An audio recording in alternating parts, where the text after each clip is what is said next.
Hello, Feely Humans. Welcome to another episode of You, Me, Empathy. My name is Known Wells, and I am the creator of this show. I'm also the founder of the Feely Human Collective, a community rooted in the wonders of empathy, vulnerability, and emotional curiosity. Learn more about that at feelyhuman.co/membership. Okay, this is episode 254 on Party Freud with Susie Boggess. Susie is the creator of a card game called Party Freud. It's a lot of fun. It's, as Susie says, the card game for people who probably need therapy. We talk about that. We talk about the early and bumpy days of sharing our mental health stories, knowing how to have conversations where we feel safe. We talk about spirituality and death and good art, how it makes you honest. We talk about Susie's anxious kiddo childhood, valuing alone time, and all sorts of stuff. Check out Party Freud. Go to partyfreud.com, or it's available on Amazon to order. It's a really cool card game. I highly recommend it. Go check it out. Again, that's partyfreud.com, partyfreud.com. I hope you enjoy this conversation. And before we get to it, though, I just wanted to remind everyone that this pod, which has no reflection on Susie or any of my wonderful, wonderful guests, this pod is coming to an end. I am taking a hiatus. The remainder of these conversations will be released weekly, so every Monday morning. And I just want to say thank you. I love you. Thank you for being a part of this 5.5-year journey with me. It's been really, really lovely and special. And I'll probably record a last episode reflecting deeper on my experience with You, Me, Empathy. But for now, enjoy these weekly wonderful episodes with my guests, including Susie Boggess. And also before that, please, if you've listened to the show and love it, please leave a rating and review. Those still help. And consider joining the Feely Human membership community at feelyhuman.co/membership, a place to be seen and heard for exactly who you are, a mushy, messy, beautiful, wondrous Feely Human. In the community, we have monthly expert-led workshops. We have a movie club. We have a documentary learning series where we do a watch-along and talk about the first one we did. We watched Crip Camp and we talked about disability rights. We are watching 13th this week, actually, and talking about the 13th Amendment.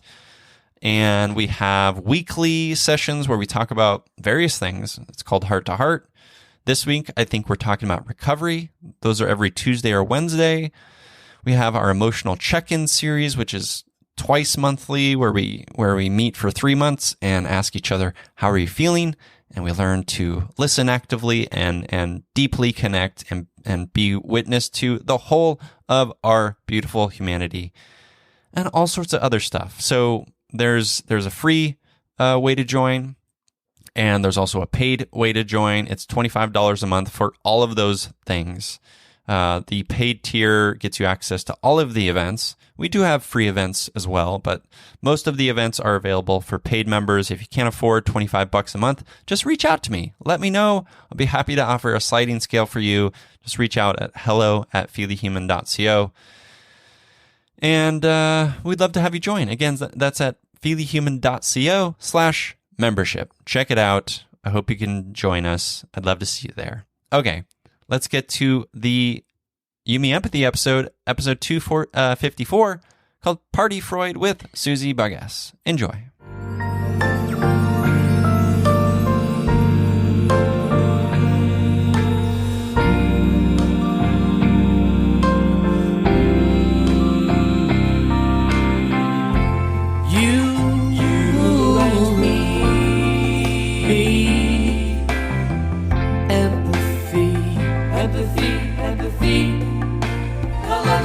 La la la la, you, me, empathy, yeah, la la la. Welcome to You, Me, Empathy, the official podcast of the Feely Human Collective.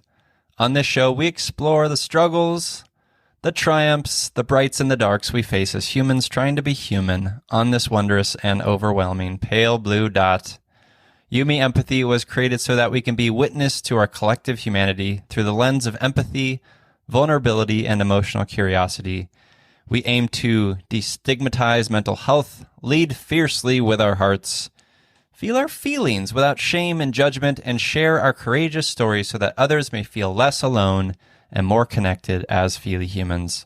You Me Empathy is a brave place designed to inspire the beauty in each of us, because each of us, in all of our kaleidoscopic parts, makes up a magical whole that deserves to be seen. Today, I'm a feely human who has very much needed therapy in the past, and I have no shame about it. And you shouldn't either. And I'm here with comedy writer, creator of Party Freud, a card game for people who probably need therapy, and not a cat lady. It's Susie Boggess. Hello, Susie. Hi, how you doing?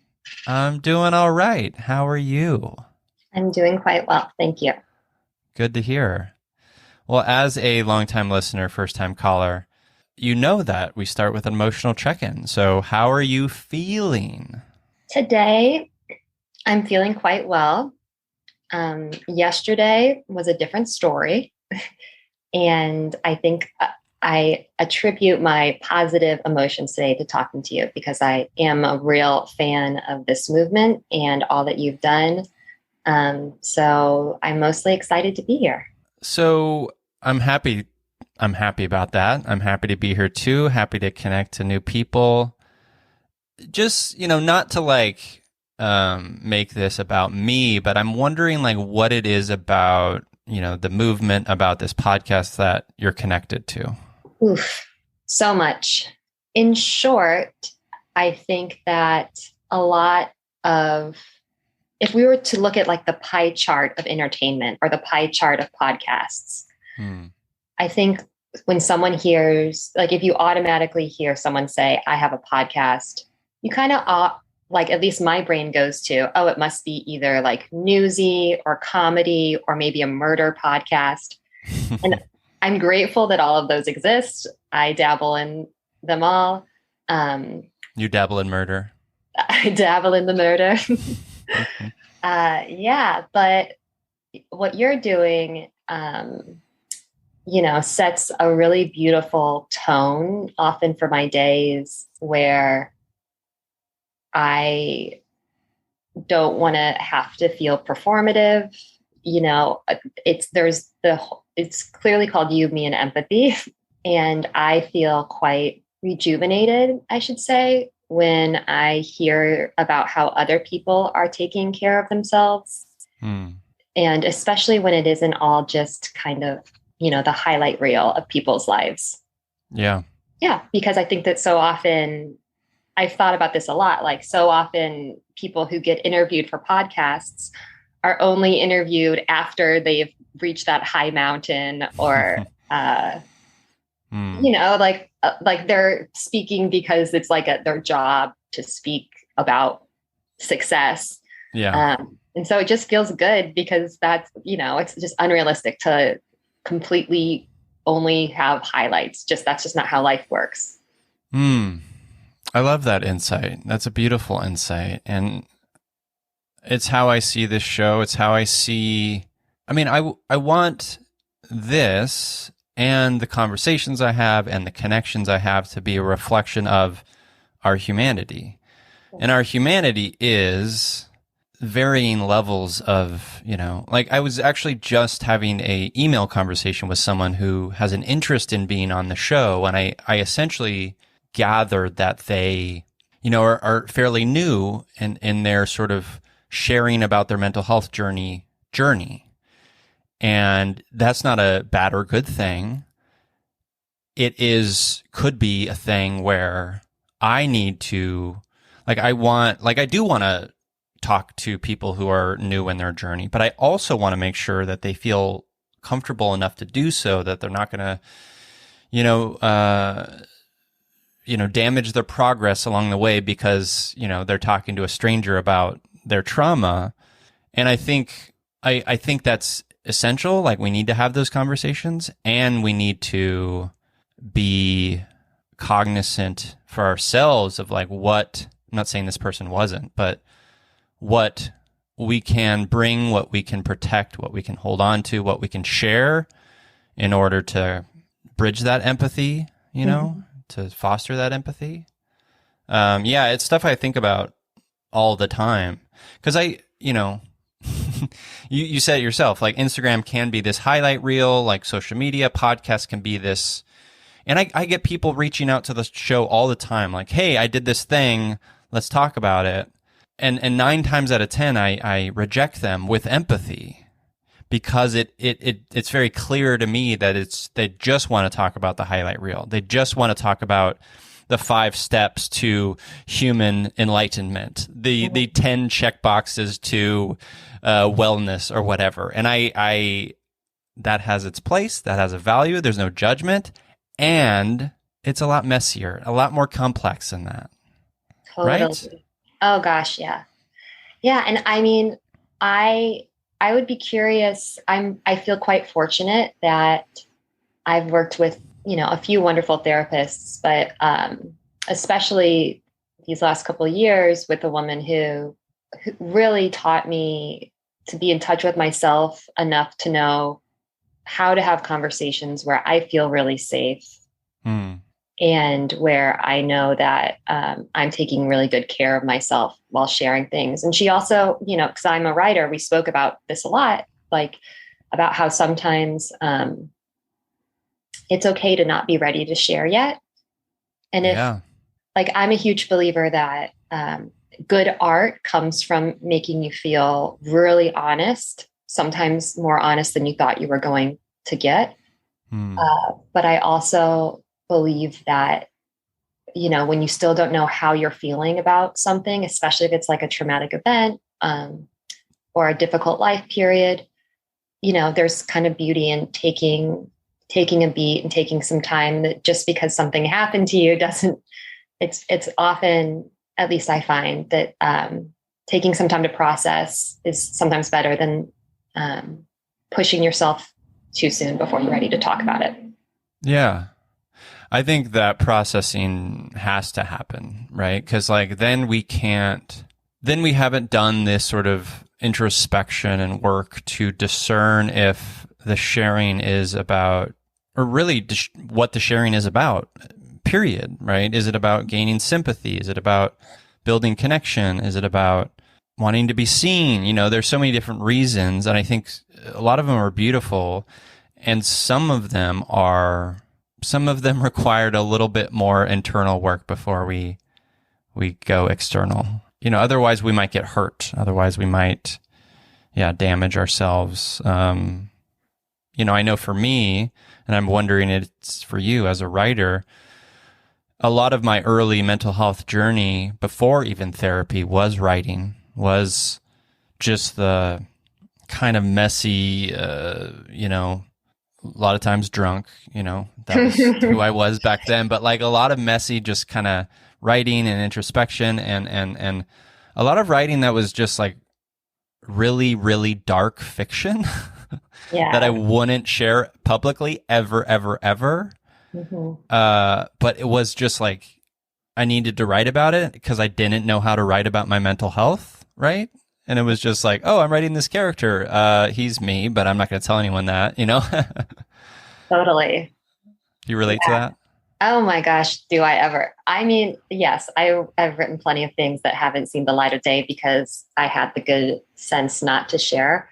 But there's also plenty that I've written that has been rejected in hindsight by benevolent editors and gatekeepers who probably realize just what we're talking about, that like, oh, she's pretty green, and like this story isn't the one that should be out right now. Like, doesn't necessarily show a whole lot of professionalism.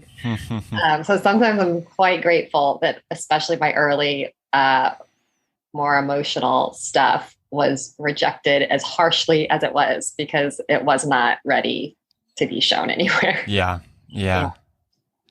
For you, Susie, what how old were you, or was there a moment when you first, like, when did you first like realize, quote unquote, mental health was a thing for you? Yeah, it was probably pretty young. I think it first started with hives that I would get from anxiety. And I'm from Indiana. And so I was also often outside, like in poison ivy and, you know, Mm-hmm. totally a forest kid. Um, so I remember putting like chamomile lotion on my hives and like trying different remedies that would work for like, poison ivy, poison oak, whatever. And then finally, my parents like, yeah, we just went to the doctor and we realized that this is probably anxiety induced. So that was at a pretty young age. And then, How did they determine it was anxiety induced? I think that it started to flare up when I would have, either like a big softball game or like before a test.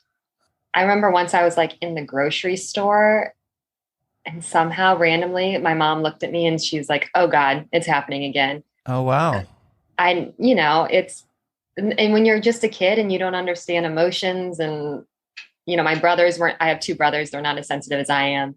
Yeah. So it would just kind of flare up randomly. And then now how I understand my mental health is, yeah, sometimes something will trigger you and it doesn't necessarily make sense. And you're in a place that doesn't quite add up. Mm-hmm. So I knew I had issues with anxiety quite young. And then it wasn't really until my adulthood that I finally put together the pieces that there are experts out there who can really talk me through some things and like give me a new set of tools that were serving me quite well, like in my early adolescence, teenage years, all that stuff. But then that I was kind of carrying with me into adulthood, and these like coping strategies or whatever weren't working quite as well. So I'm grateful that in my 20s, I think is when I first, when I first met a therapist who really helped me.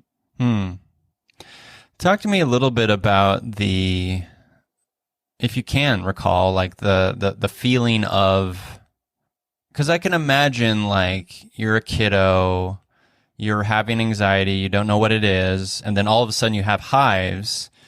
I'd imagine that can make one feel, I'm not putting this on you, but make one feel different. Like, what is wrong with me? Like, what's going on here? This is weird. And then you learn, and then were you told that you have anxiety as a kid?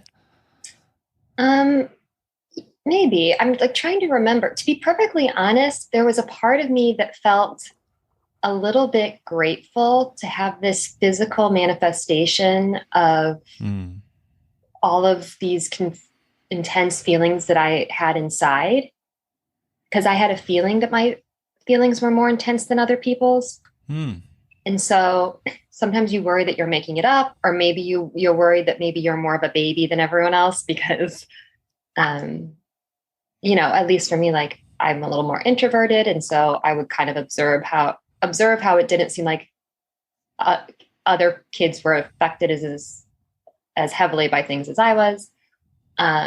So it was almost kind of a relief when I would break out in hives, because I was like, right, this is proof that I have a lot of sensitivity going on. Holding a lot in. Yeah.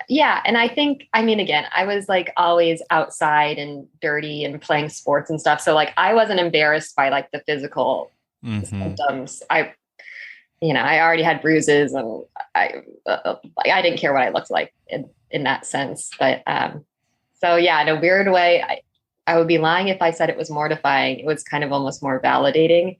And once we figured out it was happening, we started to employ some breathing techniques.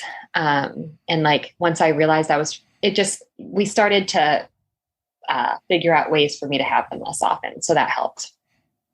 And your parents helped with that process? Yeah. My parents are very Catholic Midwesterners. The funny thing is my dad is now a therapist, but at the time he wasn't.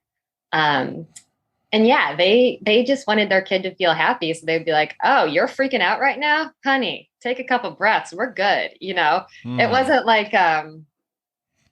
like they knew exactly what to do, but because neither of them had the same issue. But later I learned, that when my mom was quite young, she also had issues with anxiety and health issues that are involved with it. But since mine was manifesting in a different way, she didn't quite know what it meant.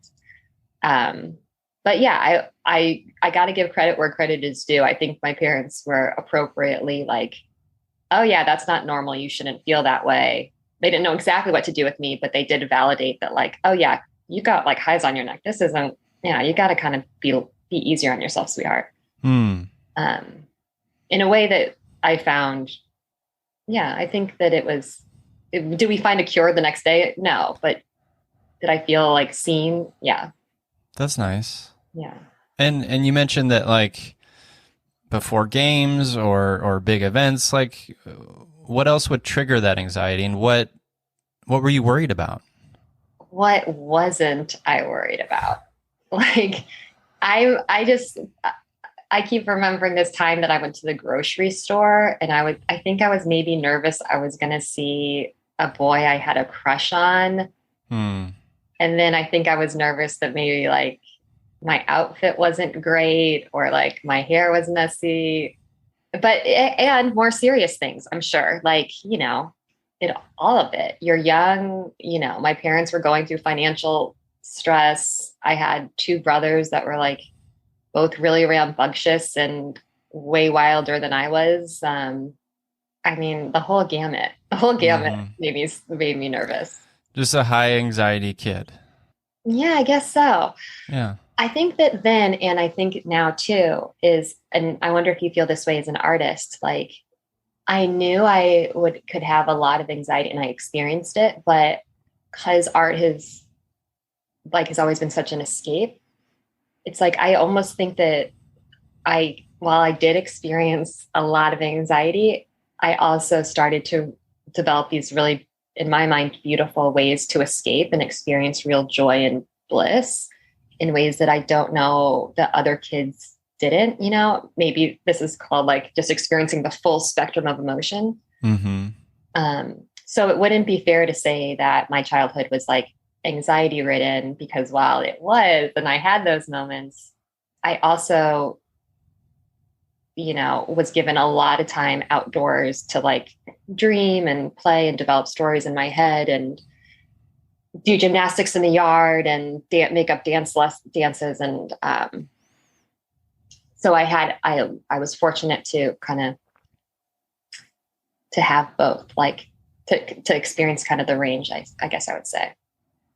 Yeah, and it sounds like maybe since your brothers were a little bit more rambunctious, they maybe got some of the attention drawn to them, and you were able to kind of be in your head a little bit, and off on your own a bit. Yeah, it's so funny. It's like, because sometimes now, because I am a little bit more introverted, and so it still kind of happens. But I absolutely think that that's where my love of storytelling first started, was when I kind of had these moments to myself. And so sometimes my parents feel bad. They're like, "Did we neglect you?" And I'm like, "Hey, I made a career out of it. Like I filled my brain, so we're good. Like, don't, I still to this day really deeply value my alone time." So Mm-hmm. yeah, Yeah, same. Were you a reader as a kid? I definitely was.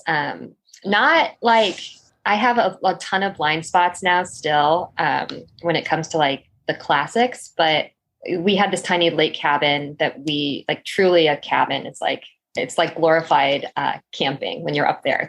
Yeah, four rough walls and a hole to Totally. poop in, And I mean, and the walls are made of actual logs still. Like it's cement together. Yeah. Definitely didn't have a TV up there. We did have a lot of my grandma's and my aunts used Mary Higgins Clark thriller romance novels. So nice. We were all reading some Mary Higgins Clark quite young. So yeah, we were doing a lot of reading. Yeah. And then, some other lighter stories like Babysitter's Club and stuff like that. So for sure, love of reading, but I regret that it's not always like the most, I don't know what you would call it, like the traditional classics. I still have some blind spots there. Yeah. I mean, that's okay. I mean, a bunch of just old white dudes just writing the same thing. It's fine. We Right. can put aside some of those. Cool. Great. Yeah. I give you permission. When was the first time you went to therapy? I think it would probably have to be, well, I saw a career counselor when I was like 26, maybe 25 or 26, when I was like, I was working for the government at the time. I had a really kind of high stress job in Washington, D.C. It was in foreign policy. I was working at the State Department, and I was working on, some like really heavy issues. I was specifically working on international health and biodefense. And it was it was a very serious job, and a lot of weight. A lot of weight. Did you feel like, oof, I've got a lot on my shoulders here. We're dealing with some like world stuff. Oh yeah, every day. Oh, and that's a lot. Oh yeah. So that was when I first was like, this is a heavy way to go through life. So the State Department, he has a career counselor there because it is a serious place, to kind of talk about what office you're in and if maybe that office isn't the right fit or whatnot. And then I realized that wasn't the kind of counseling I needed. So then I did find a woman who I worked with to do some talk therapy. And that was probably around like 27, 28. And that was when I started to have an inkling that I needed to get out of the State Department and leave. And that was like my main goal, because I knew I was about to do like a really drastic change in my life and not really have a net. And I worried I was going crazy.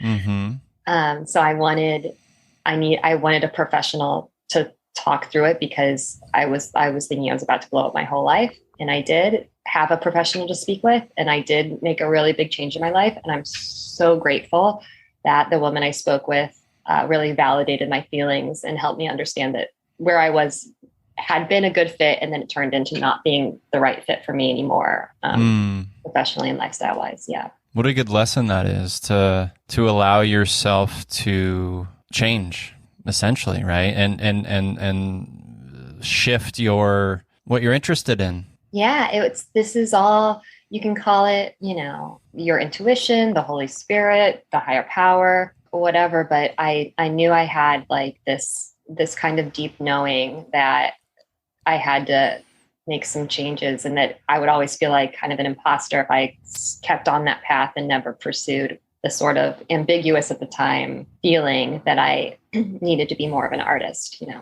I don't think you can get two more starkly different worlds. Like what I'm wondering about is like, how does someone like you, who is a writer, writes comedy, does that for a living, end up in government sort of bio health, world, defeating, like how does one end up in that situation?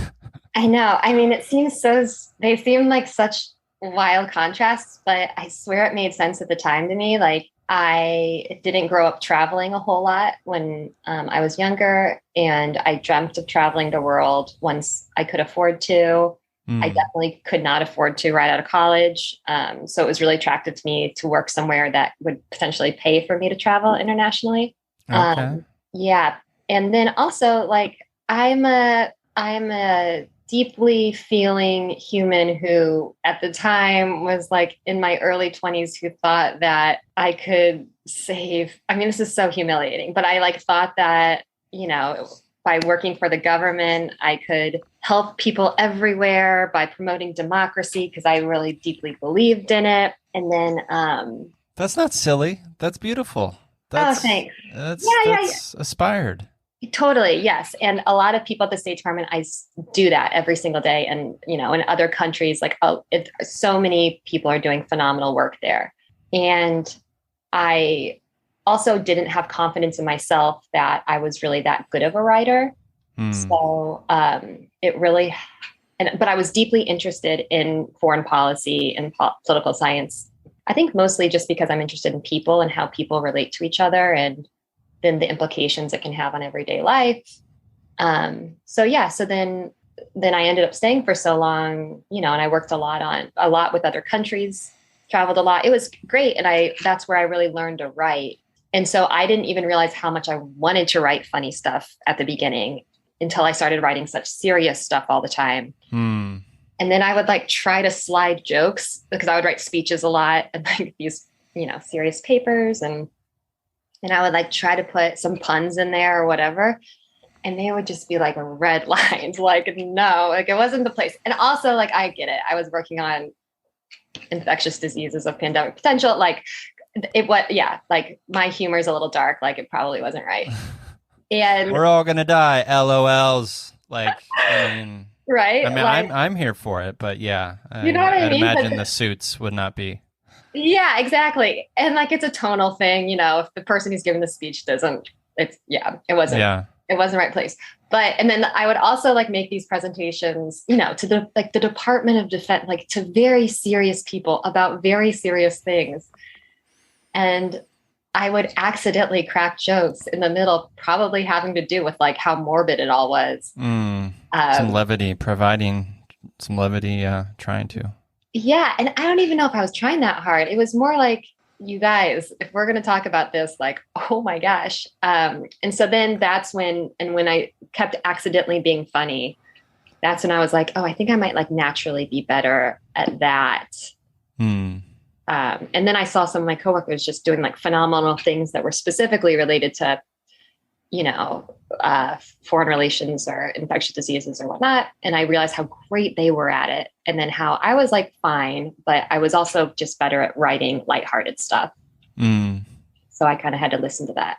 I'd imagine too, that being in that situation and being at that job felt overwhelming a lot. Yeah. Like, here I am, this one small person, I'm not to take away the work that you did, but like you're up against such big things, right? Like I would feel overwhelmed by it. Oh yeah. I mean, yeah, it's very overwhelming. And it's every day, it's like a new way to learn about how many things could result in a mass casualty event.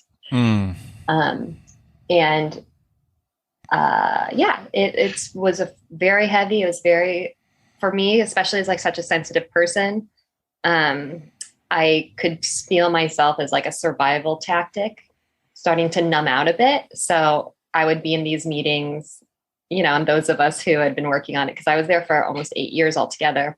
And so, those of us who had been there for a few years, I could kind of see the way that I was becoming desensitized. And that didn't feel right for me personally, because again, like I'm such an artist, like I'm so grateful for those who do work in high stress situations because they power through. Like I have some nurse friends as well who are just like so good in these situations of just like getting it done.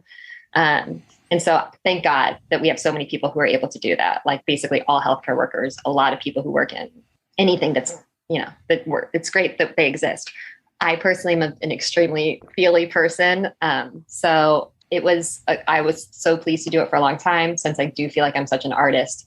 It ended up not really, it felt like it wasn't the right fit for like the long term, how I saw my life going in the long. Yeah. And how long, you were there 8 years. How long ago did you leave? I mean, I'm almost at like 10. I think I'm at like 7 years now. No, that's not true. I think, it's almost like 10 years now. Okay. And what was your first job or gig right outside of working at the government? So I got this idea to write a book that I ended up self-publishing that was called Modern Grown-Ups. I have it on my website, so I'll make sure to include that. But basically, I interviewed a bunch of people who had really interesting jobs and kind of condensed it into a book that I wish that I would have had for when I was younger, that just like told me what careers are out there. Because when I was working at the State Department and like traveling so much, I didn't realize like how many fun job options there were, or even, and not even like fun necessarily, but just like how many just different ways you could live your life. And so I wanted to create something that was like light and funny, but also I don't know if like, what would it really have been like for me to be a veterinarian or a comedian or, a plumber or, yeah. So I didn't have a lot of money, but I did save some money from working at the State Department for so long. And luckily, I paid off my student loans because the State Department also gave me a chunk to help pay off some of them. So I had this small amount of savings, and I decided to live in South America because it was cheaper to live and write down there. And I'd already lived briefly in South America with the State Department. So I moved to Chile to work on this book called Modern Grownups. And while I was in Chile, my rent was pretty affordable. So I really only had to work some tutoring gigs a few times a week to cover my expenses while I worked on it. And then eventually I started working and doing some translation services for companies down there, and then did more writing that way while I worked on creative projects on the side. Sounds like a good adventure. Yeah. I've always wanted to go to Chile. How is Chile? Oh gosh, beautiful. I mean, so beautiful. I say this and it sounds grand, but I swear it's true. Like, show me an atheist and like if you're anyone who's 100% does not believe in any sort of higher power, go to Patagonia, go to Chile. Like, it's a very beautiful, mystic, wonderful country. Yeah, we sometimes say like Chile. Or in Chile, they say Chile is una isla because it's kind of surrounded by these mountains. Mm-hmm. So you really do feel kind of cut off from the rest of the world while you're there. Yeah.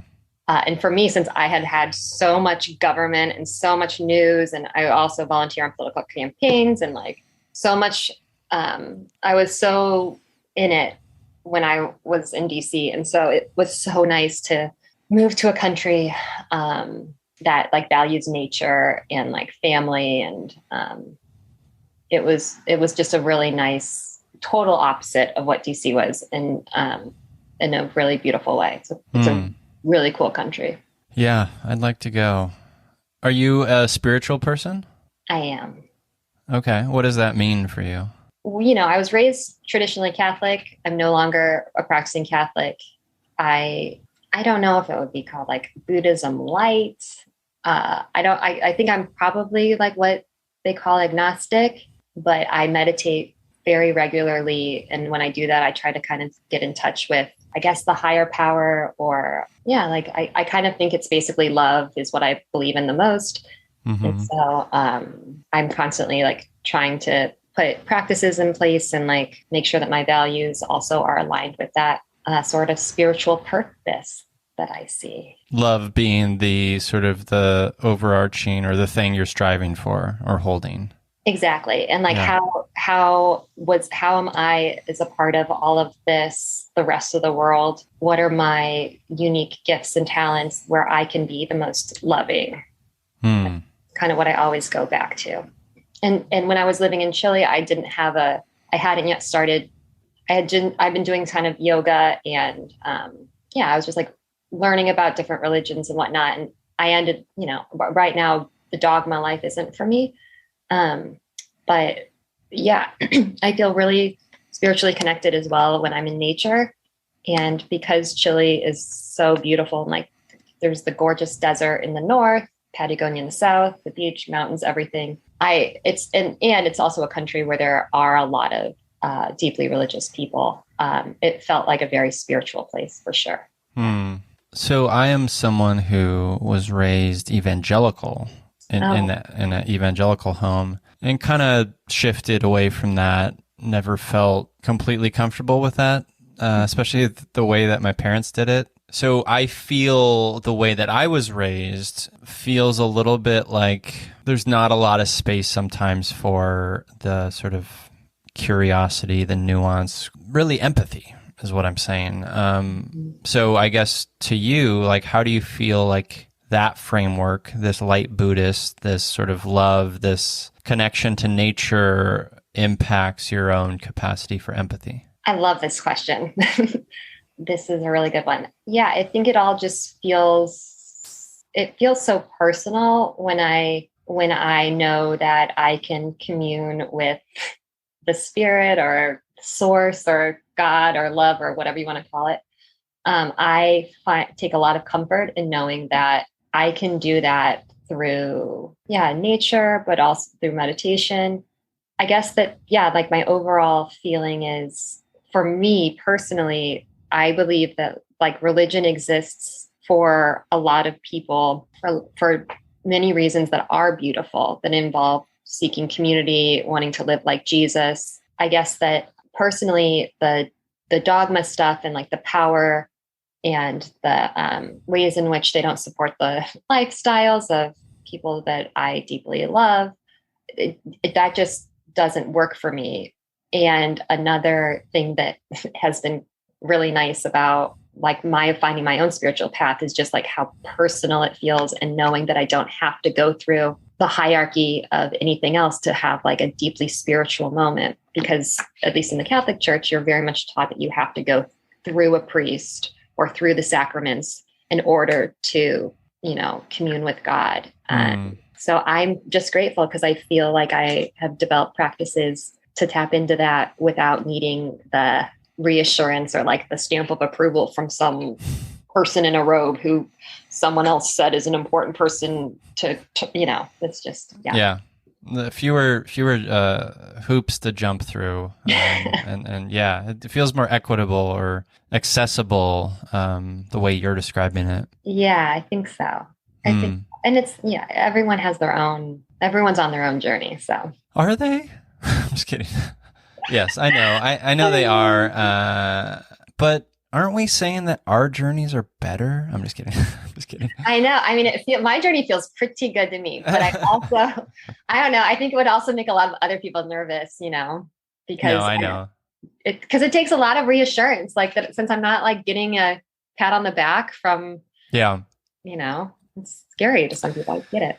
Well, yeah, I mean, I'm obviously being silly, and I briefly reference sort of my evangelical upbringing, and I think I still hold a lot of anger about it, and probably judgment, that I need to probably let go of, because you're right. At the end of the day, I think there is a lot of beauty in it, in community seeking. And as you pointed out, there is a lot of damage that happens, and a lot of censorship, and a lot of marginalization and othering and discrimination and hate, outright hate, right, that exists within churches. And the commodification of spirituality as an idea has also been used to damage, and I'm hyper aware of that, and I think for me, like I always like to, like empathy work, strip things down to their bare bones every day, right? Like, what does this mean for me? How is this not centering me and more centering the experience of humanity and love, and what does that look like, right? Yeah. It's kind of where my heart goes. Yeah. I think that especially when religious organizations, like I see so many people feel really threatened. Like people who feel threatened by, the lifestyles of people that are different from them and stuff. And I just am like, oh, that would be it'd be a hard way to go through life, feeling that scared, and to feel like you have to do things that like would mean that you would have control over women's bodies or people's private lives or who they love. Like, oh, that's like such a scary, I'm like so sorry that that's so scary for you. That's kind of like overall how I feel. Yeah. And that could be perceived as condescension. Yeah, I know. I know. And like, and that's the trap sometimes in these conversations. And I wonder, and I've reflected about this on the show, like in the same vein, my people in my direct family thinking that I'm probably going to be burning in hell for eternity. Right. And what a burden to hold for them, right? Like and I don't say that in jest at all. Like that's got to be fucking hard to like know that their brother or their firstborn son, known by God, that's my name, known by God, is going to be burning in hell by God. I'll be known by God by burning by God. Ooh. And now I'm being a little silly, but still, like that's heavy. No, that's a lot. Though. That's a lot. Real. Yeah, I know. I just personally think that, I know. I would be curious if someone were to say, okay, Susie, would you rather be a person who is hateful or a person who's fearful? I think I would rather have someone point out that I was fearful, I think, because then they could show me how to, I don't know. I can't, Mm-hmm. I don't. So way back in the early days of You Me Empathy, I had a conversation with this guy named Joel. I think his name was Joel. But he said something that has stuck with me 3 years plus later, because I think I recorded it with him in the first year of You Me Empathy. Anyways, he said he is someone who considers himself a Christian. And I had him on the show talking about sort of Christianity and mental health and stuff. And he said something that will always stick with me. And he said, it is not about what is right and wrong. It is about what is love. Wow. Right? Wow. I love that. Yeah. That's great. Good. God, that's so good. Yeah. I love it too. Because there is so much like suffering and ego in discerning whether things are right or wrong, in the righteousness of that investigation, you know? Mm-hmm. Can we like pour our efforts deeper into figuring out what love is and what love means for us? Yeah. And honestly, I think that sometimes that is such, when I'm at my wit's end, most stressed, most scared, most depleted, most everything, I absolutely sometimes think like, okay, what is the tiniest, most loving thing that I could do for myself in this moment? And then sure enough, I really feel like it always, or pretty regularly, leads to way more loving things, not only for myself, but for other people. And so, and then like, knowing what the most loving thing to do in that moment, sometimes it's just stretching or like getting a glass of water or like sometimes I think that when you're like, oh, you want to live a love-focused life, people are like, okay, so wait, how many hours do I need to volunteer every day? Or like, how much money do I need to give away to everyone? It's like, yeah, of course, you like volunteerism and being like smart about charitable and like all that stuff absolutely is part of it. And the only way for me that like that stuff always feels good is when it's done from a place of like love, and when my cup can spilleth over because I've done little things to love myself that have had the ripple effect. You know? Ye, Susie, her cup is spilleth over. Oh, exactly. Yeah. Do you, we're talking about spirituality and religion and life and love. Do you worry about death? Oh my gosh, it's so funny you're asking that question because I went to, I think it's called like the hollow, something, one of those scary interactive experiences, like a haunted house type thing. Oh, okay. And like last week, and it's interactive. It's like, I guess, immersive theater. And like one of the ghouls pulled me aside into like this private room, and she had like blood dripping all over her face and stuff. And she asked me that question. She goes, do you fear death? And she looked me right in the eye. And so I've recently thought about this. And my answer really was no. Now, having said that, I love being alive. So I don't want to get to that point sooner than I have to. But everything I've read about like near-death experiences, and I guess just kind of my own spiritual take on it, is that we're spiritual beings having a human experience. After my human experience ends, I think that my spirit, my energy, I don't know the way you would want to say it, but I deeply believe that stuff doesn't just vanish. Energy just, what's that quote? Energy is transformed. It doesn't go away or something. I'm not sure. Yeah. So no, not super afraid of death. For myself, I get real sad when I picture people I love dying. But yeah, I'm not like going to hell, going to heaven. Like, I believe that heaven we have the option to kind of live in a version of heaven here while we're on earth, when we release ourselves from fearful thinking. And I believe that when you're caught up in fearful thinking, you're kind of creating a hell on earth. And if you release that fear and kind of choose love, you get to experience little slices of heaven while here on earth, All right. I like that. Do you? No, I don't. I would say that I also want to keep living for the most part. I've definitely had moments where I don't, but I don't really worry about when it will happen or how it will happen or what happens after it happens. I don't worry about any of that stuff. And some would say because of my, ongoing chronic depression, I do have a smidge of like being a little cavalier about my life. Yeah. Jessica isn't a fan of that. But it does lead to fun adventures sometimes. Yeah. Honestly, I feel that a lot. I mean, you can't work in biodefense tragedy for 10 years and not think about how quickly this could all end, Yeah. So I'm kind of the same way. So I see life as like, whoa, we're still here. How about it? Let's do something that makes us feel alive today. Yeah.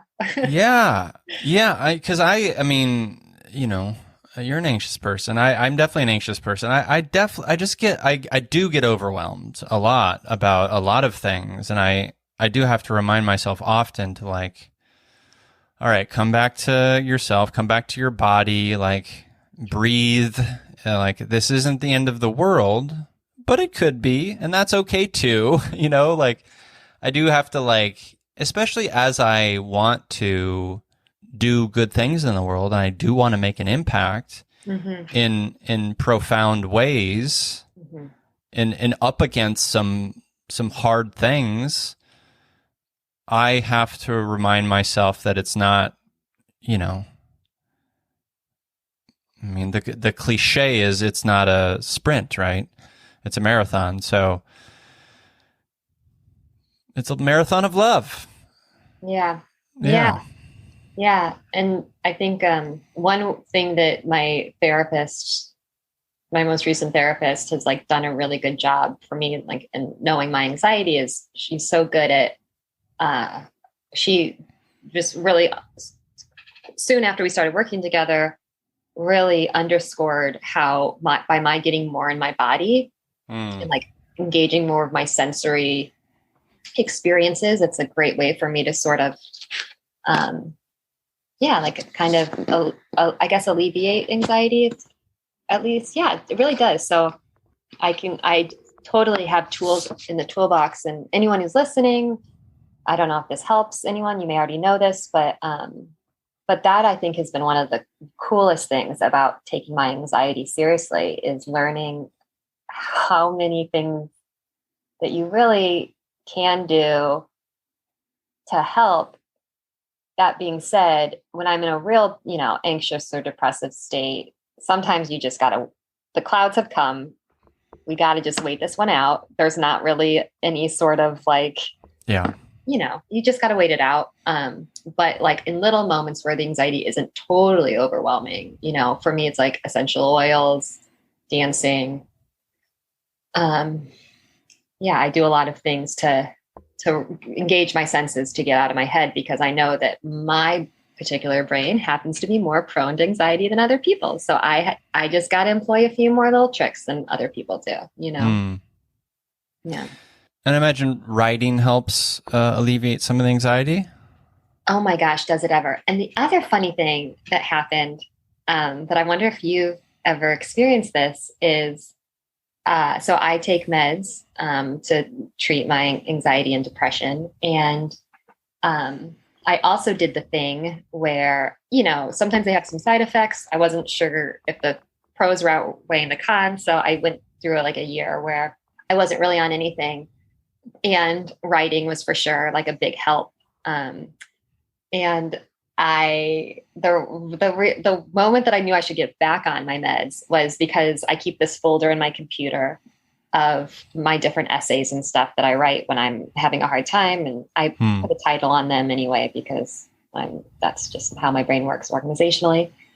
And like when I was off my meds, so many of the titles were like, what it feels like to be depressed in the holidays, or like depressed around 4th of July, or like depressed on a Sunday. Like like so many of like, it was just so funny how predictable it was when I'm off my meds, how much more frequently I'm writing about depression.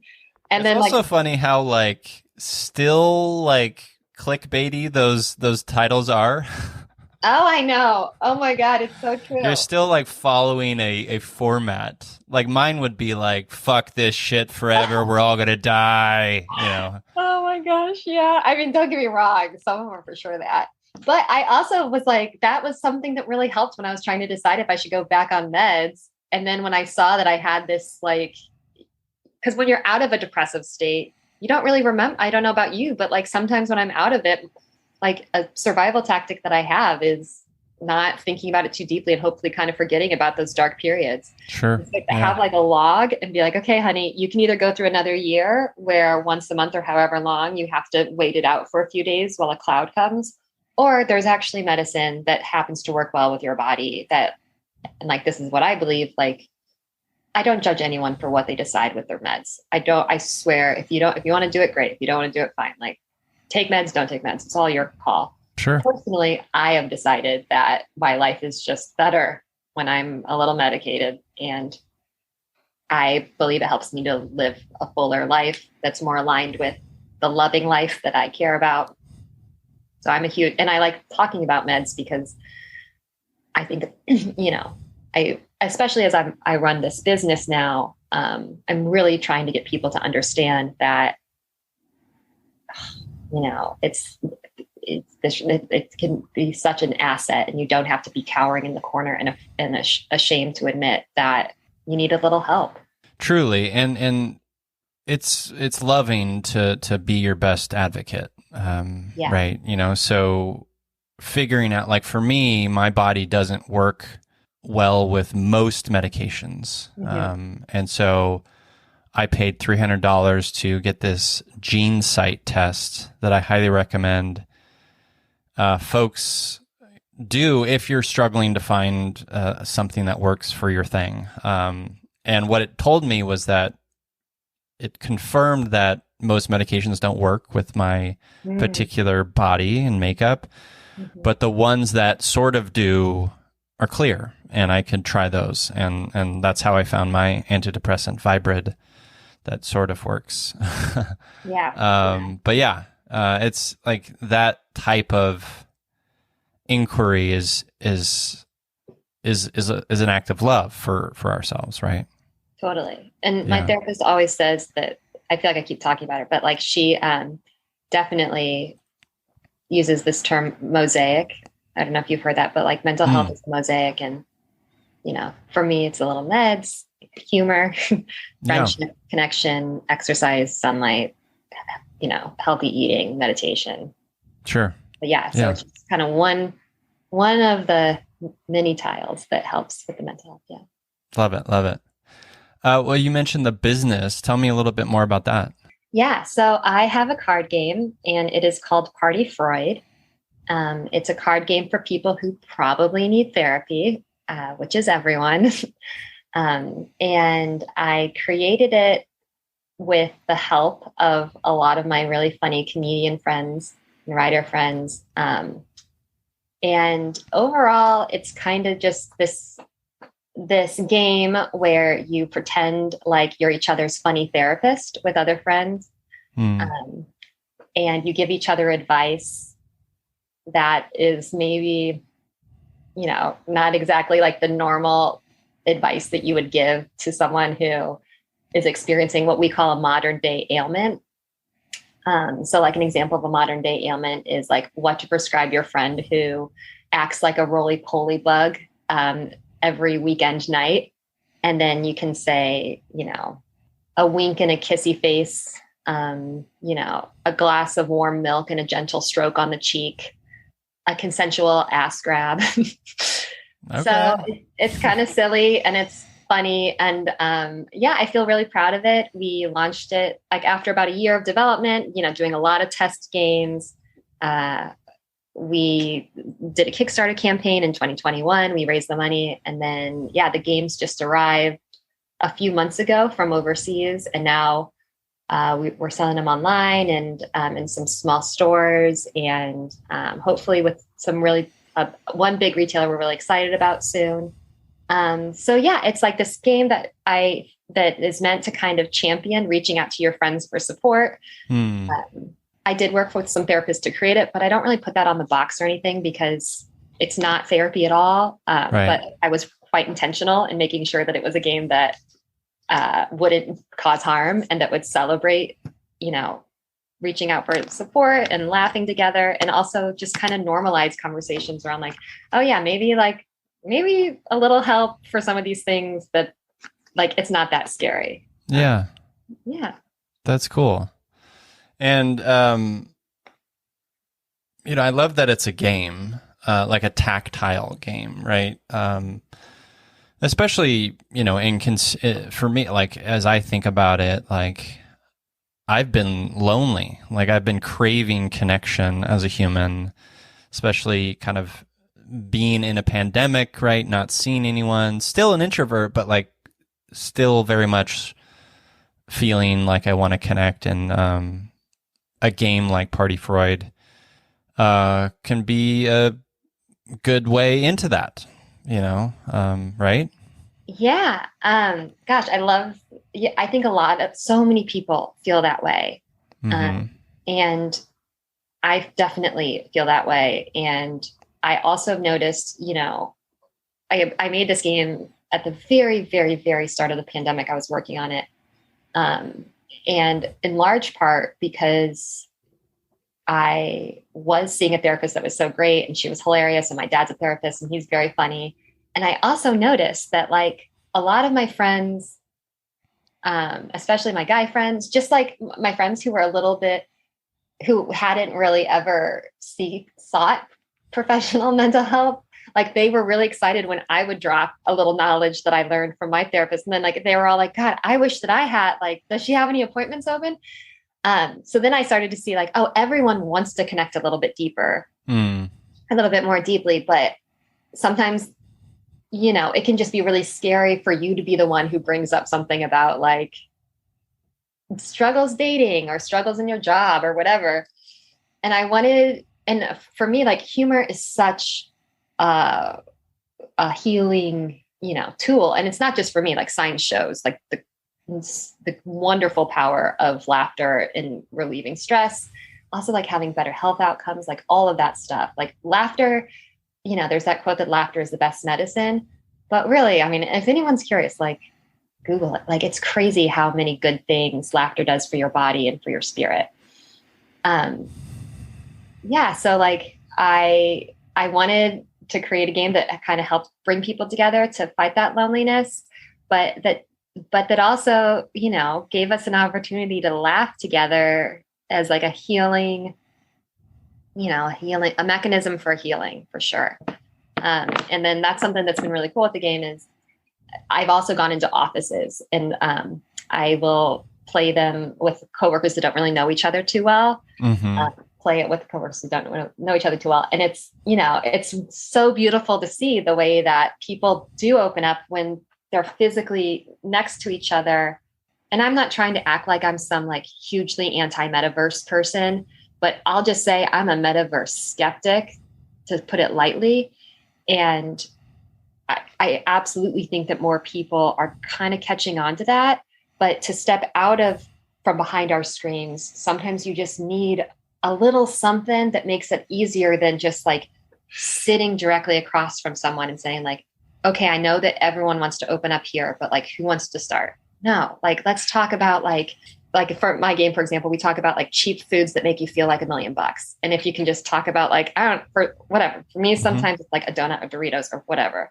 It just helps you connect, but also be honest about the things that we all need to feel better, because again, holy hell, we don't know how much longer we have on Earth ever.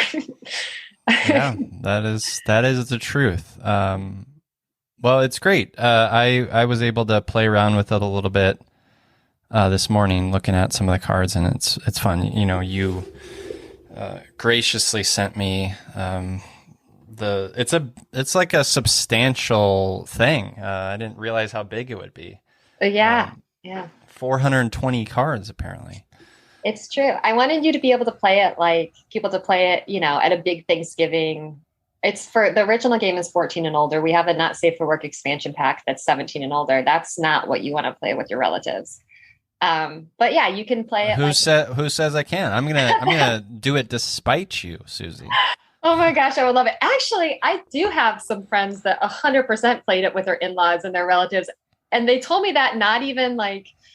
They were like, they told it very off the cuff. They're like, oh yeah, we played it with, anyway. So you're right. Some families do. My extremely conservative Catholic family, you know, that hasn't happened yet. But, and I want to give credit. Most of my family, they're not like politically conservative, but they are, you know, religious. We're a bunch of Irish Catholic Democrats.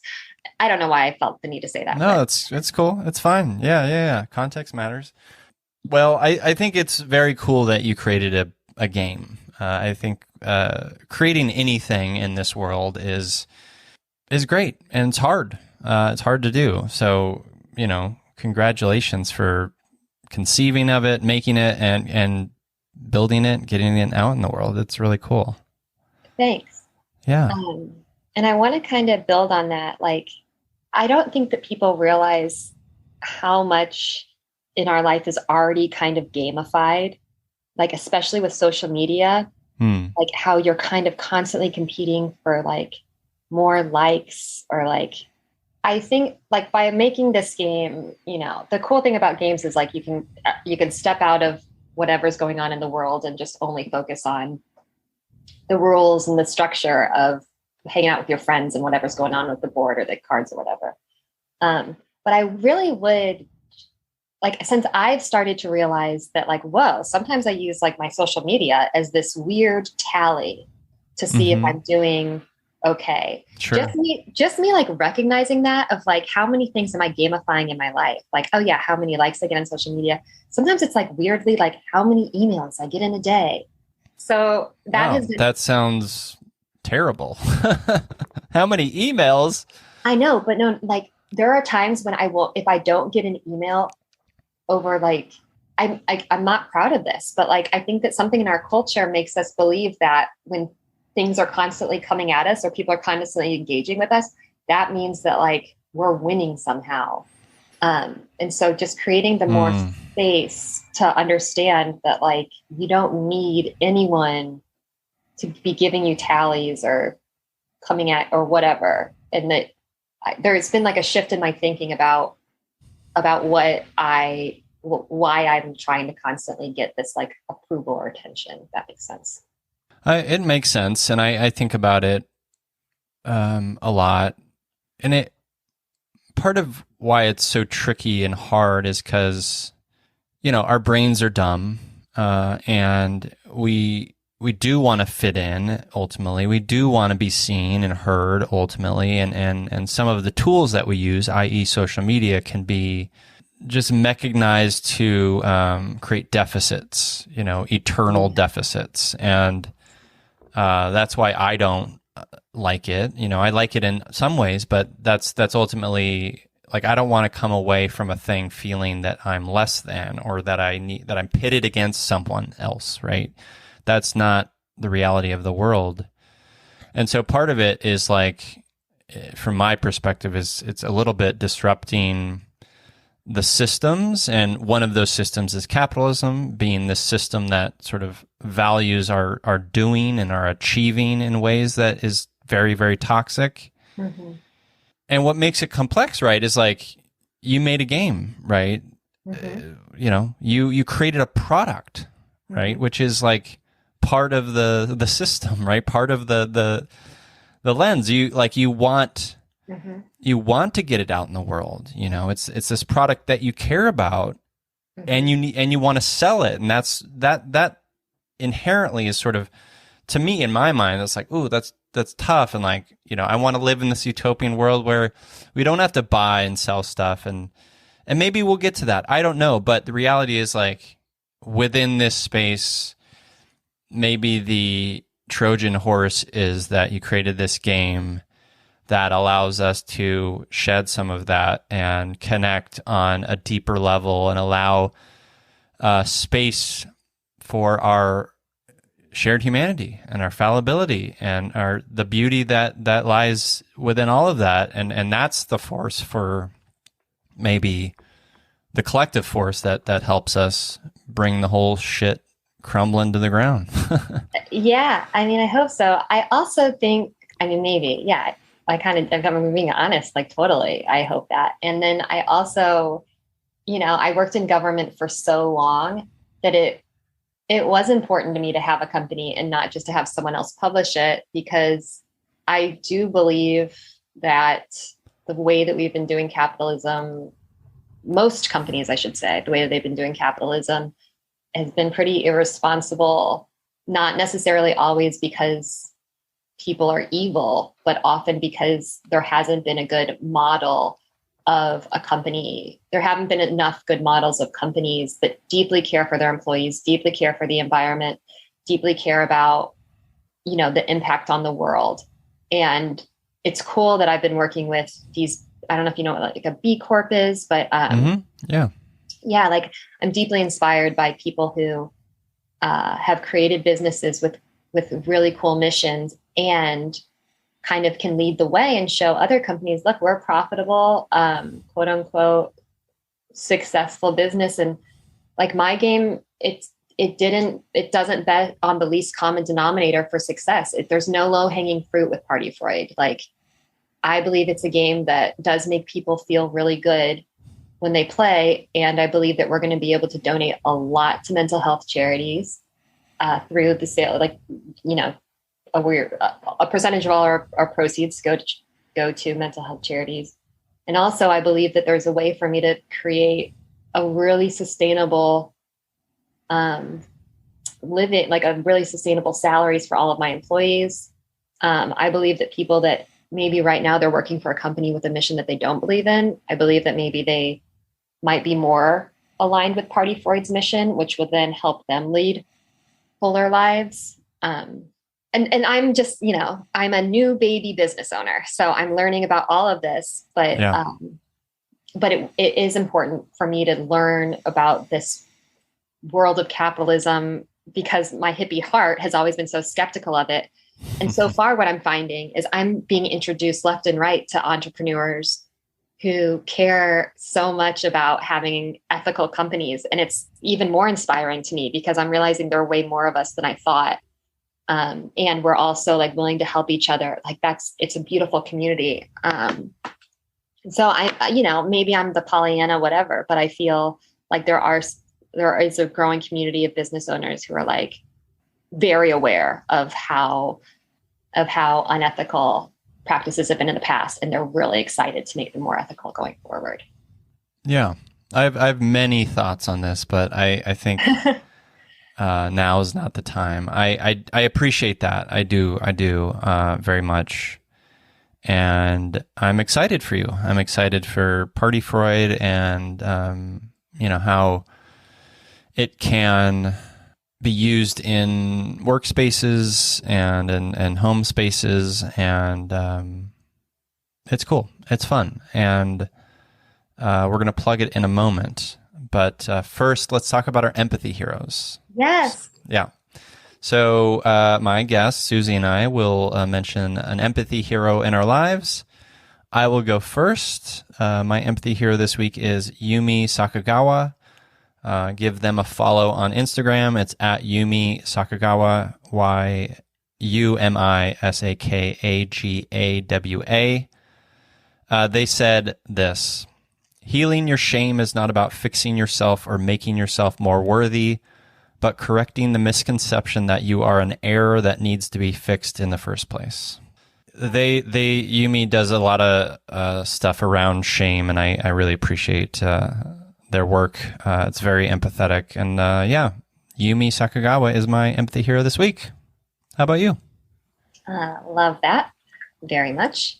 I think my empathy heroes, I gotta just give a shout out to, like, I'm unmarried. I'm in my mid to late 30s.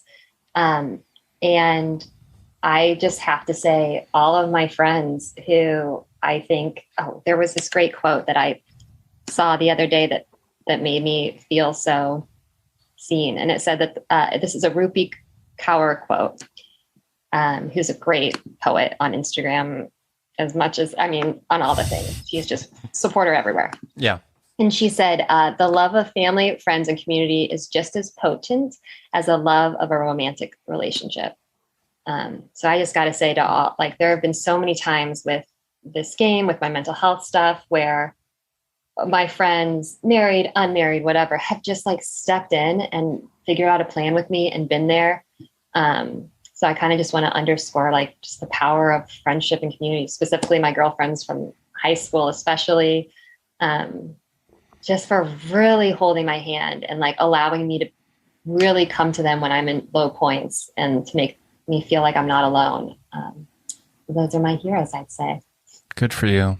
What is important about that is, to go back to our conversation around capitalism and capitalism's sort of intent on valorizing the individual.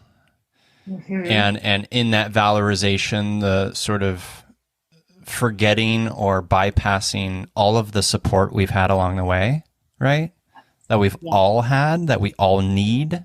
Yeah. So, a good example of, you have friends, you have family, you have people who see you, who help you. And some of that stuff we forget about because, we're lost in our thing, what have you. But I would say what is so helpful, that's why I have this empathy hero section, is to remind us that, like, we all get help. We all get it, Totally.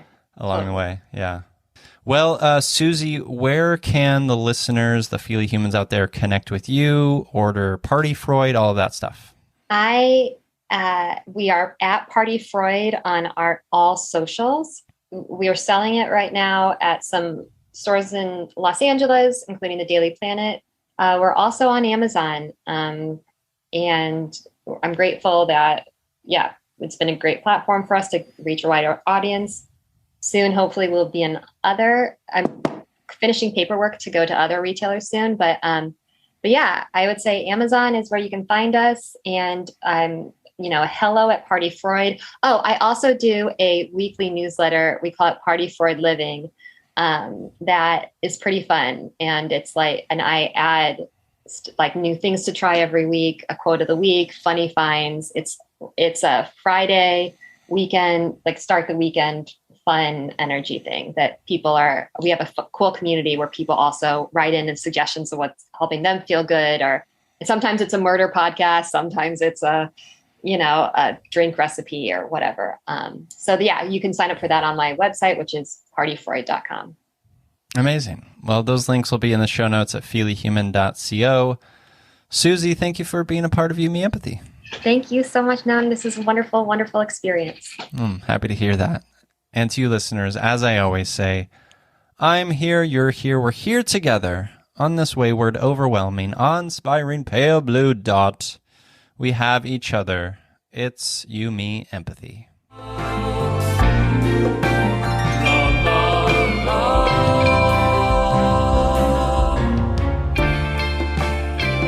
la, la.